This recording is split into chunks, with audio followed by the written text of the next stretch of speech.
My boyfriend refuses to marry me until I sell my ex-husband's house. How can I get him to understand? Context: I was separated right before the pandemic and got a pro-se divorce during the pandemic. I have 2 kids with my ex-husband, one of which is 20 and lives with him in the house in question, the other is 18 and living off at college. I left the house December 2019 because he refused. He blocked all of my efforts to make repairs to the home and refused to allow me to take out a loan in my name to get the repairs made, and blocked that effort as well. He then had to take out a HELOC to make repairs to the home, which I signed off on to allow him to do this. I have no financial responsibility for this HELOC, as he also would not have had I taken one out. Edit: for clarity, my ex-husband's name is on both the mortgage and the deed. I am the primary borrower on that loan. I did not ask him to refinance the house to take my name off of it and buy me out, and we did not parse out property in the divorce because I wanted to be sure the court would grant our divorce, so I kept it as simple and straightforward. Yes, we agree on everything, as possible paperwork-wise, since neither of us had an attorney. We were divorced in summer 2021. After the divorce was finalized, we agreed to wait until the mortgage interest rates went back down, and we would then refinance and remove my name, and I would not ask for any equity since I took my savings account and 401k with me. I left the home and everything in it with him, and the shared bank account.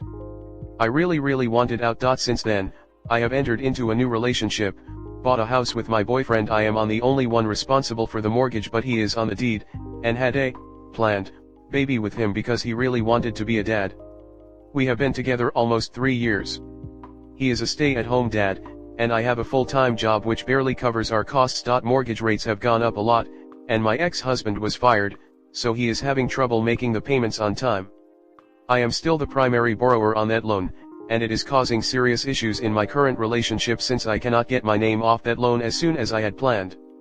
I have not covered any of the payments for him or given him any money. The issue is my boyfriend is now saying he will not marry me until I can prove I am completely detangled from my ex-husband.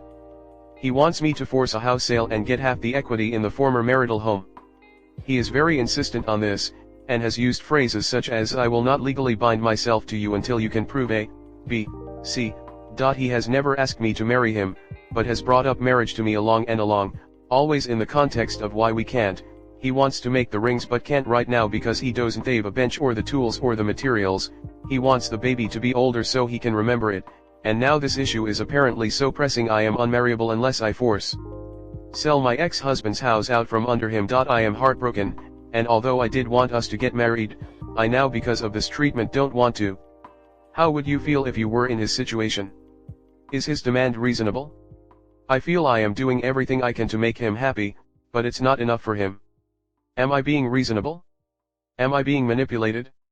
Comment: I guess a divorce and money issues with the ex all during a pandemic aren't enough to deal with.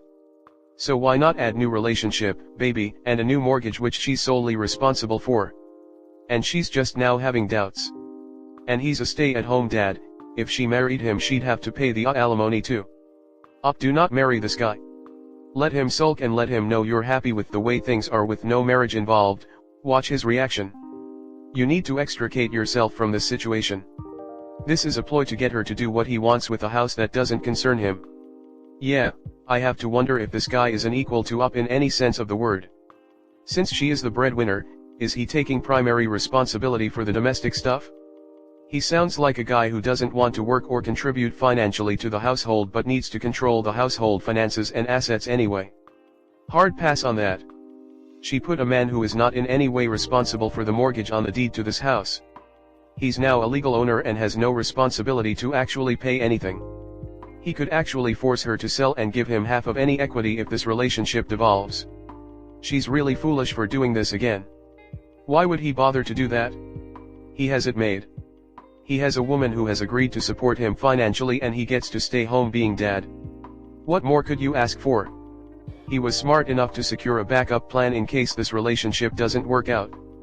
He has financial security in the house with zero work put in and more than likely child support.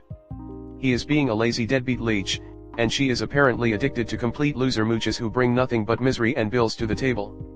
I don't get it either, but some people are really desperate for companionship and will settle for anyone who looks their way. It's really sad to see someone get taken advantage of like this.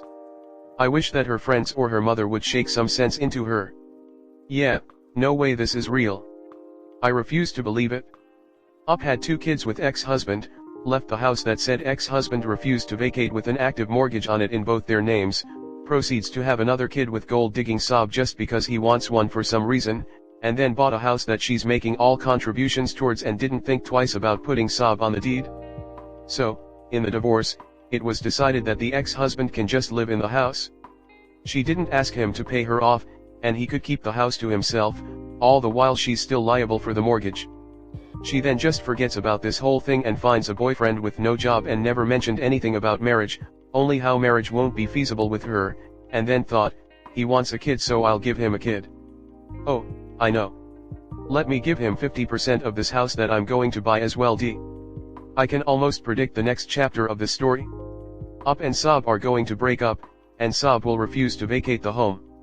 Up then takes her poor child with her and finds another jobless broke man she'll elope with and proceeds to put his name on the deed of the new house she's going to purchase, while forgetting her existing 2 mortgages that one ex-husband has stopped paying for and 2 ex-Sob can't and won't pay for.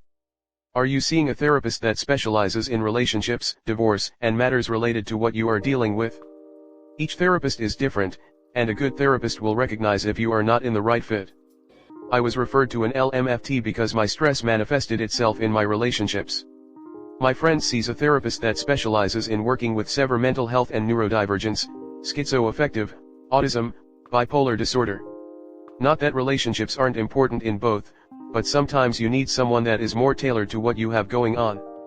For lack of a better way to put it, you have to find the shoe that fits. Yeah, I think your he won't marry you is the least of your problems. You didn't settle everything in the divorce and still have a joint property that you are legally on the hook for payments that affects your credit and your livelihood. And you can't guarantee X will be able to refinance that now.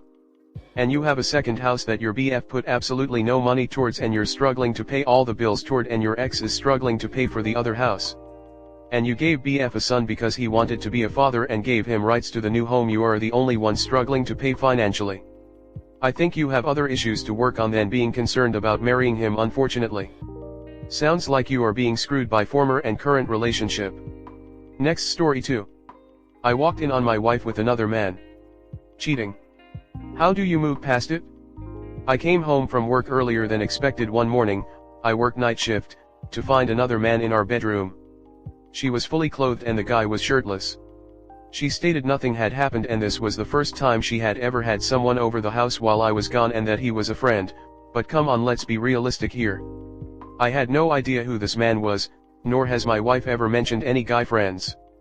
And why the hell would you have a friend over at 3am?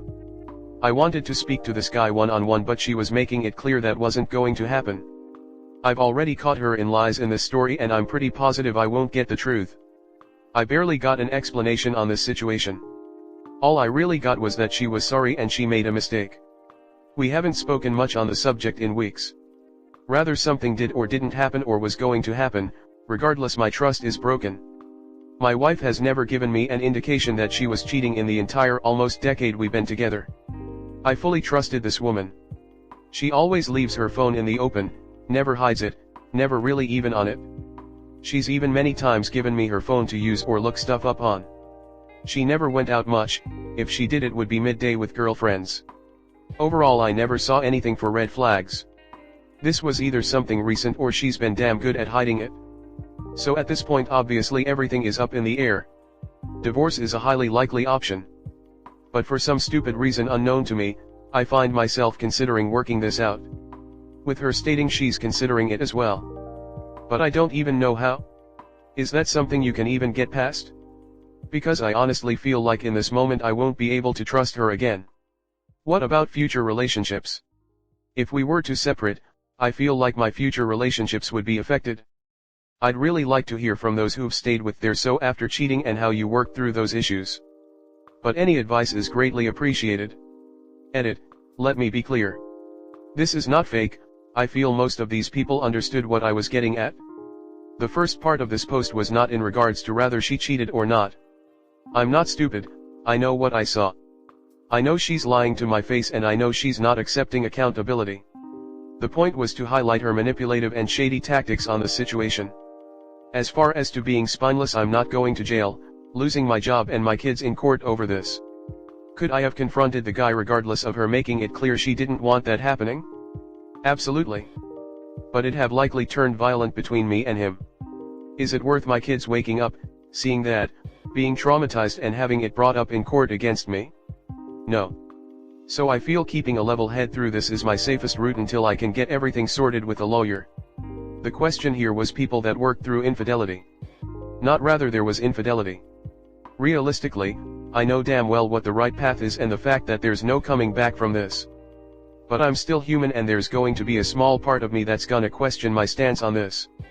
Just as much as most of you say you wouldn't, I guarantee you would if you were in the same situation. It's easier when you're on the outside looking in. I can't kick her out. Legally. She has nothing. No money. No job. No family. Nothing. She's been a stay-at-home mom for all these years. I also have to tread lightly on the fact that I have financials I need to protect. At this moment, our terms are rough drafted and they're fair. More than fair in the fact I almost feel I'm getting the better end. I assume that's her guilt, but who knows? I make pretty decent money. If I don't have everything in a row, and decide to raise hell, then she could wipe me out through high child support and spousal support, my house, my investments, legal fees in a court system I don't have the upper hand in. So I'm acting a certain way to protect myself. Comment. Yep. I agree. And come on dude. There is no justification for having a shirtless man in your bed while you are out. Just divorce her and move on. There is no working this out. She will do it again, only be more careful and take it more underground. I mean, I don't know. My wife wrestles naked in bed all the time with her nude male friends, but it doesn't mean they're actually having intercourse. Without actually seeing penetration with your own eyes you can't really be sure. And even then, it's possible for it to accidentally just slip in during some positions in jiu-jitsu. Trust me, I know, my wife's personal trainer is a former jiu-jitsu champion. Also, heavy breathing and screams like harder, harder, right there, are very common in weightlifting and workout circles. You can ask my wife's physical therapist, he does one-on-one training sessions with her several times a week. I came here to say exactly this. I've found from friends who have been with cheaters 100% of the time they say she/he leaves his phone out in the open. And they always have a second phone that's hidden. I had a co-worker who someone found a burner phone with texts between someone that wasn't her husband. Probably this. She seems like she is practiced with lying how she responded to you. These people are a special breed where they don't like him for his authoritarian and fascist stances, they like him because of their own delusions that he is a good person. They genuinely believe that he is an honest man working for the people and here to save the country. I understand what you're saying, but it's not an unusual reaction to try and rationalize something that shouldn't be happening. It's often done out of shock, especially if no previous warning signs were detected. But yeah, Op's wife is a cheater and a liar, and he needs to leave now while he's young. You know how they say most criminals in jail are dumb. They do something dumb and get caught. But there's smart ones. Ones that run proper operations. Ones that understand that getting caught means losing the most precious thing in itself, which is time. They hide in plain sight. Going to work, doing their thing, whatever. And no one knows that once a fortnight they get 200 kilograms of cocaine and distribute it to 20 people and make a fortune and go back to their boring life where no one would even suspect that this could be happening. Your wife is like this. This is a long-term affair. Like a good crim, there is no texting or suspicious communications. She hasn't spoken or made admissions. She has been getting away with this for a long while and got caught by the old broken tail light trick. I'm sorry dude. Time to bail.